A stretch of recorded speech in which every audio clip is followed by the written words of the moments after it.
नेपाली एमालेका उपमहासचिव प्रदीप गैंडाले आफूलाई उपाध्यक्षको उम्मेद्वार बनाउने निर्णयप्रति असन्तुष्टि जनाउँदै 11औं महाधिवेशनमा आफू उपाध्यक्षको उम्मेद्वार नबन्ने उनले बताएका छन्। भदौ 23 र 24 गतेको जेनजी आन्दोलनका क्रममा भएको दमन र हिंसात्मक घटना छानबिन गर्न गठित उच्च स्तरीय जाँचबुझ आयोगले प्रधान सेनापति अशोकराज सिग्देसँग बयान लिएको छ। नेकपा एमालेका उपमहासचिव प्रदीप गैंडाले केन्द्रीय सदस्यमा मात्रै उम्मेदवारी दिएपछि अध्यक्ष केपी शर्मा ओलीको समूहमा सङ्कट चुलिएको छ।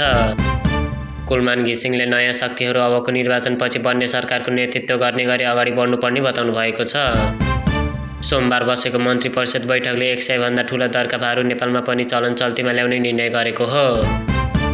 केपी शर्मा ओली प्रधानमन्त्री हुँदा पटक पटक नियुक्ति पाएका अग्री खरेलले दिए एमाले सचिवमा स्वतन्त्र उम्मेदवारी। पछिल्लो 24 घण्टामा आगलागीमा परि 2 जनाको मृत्यु भएको छ।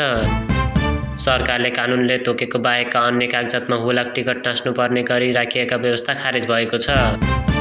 अस्ट्रेलियाको न्यू साउथ वेल्सका प्रिमियर क्रिस मिन्सका अनुसार कोन्डाई बीचमा भएको गोलीबारीमा 10 वर्षकी बालिकासहित 15 जनाको मृत्यु भएको छ।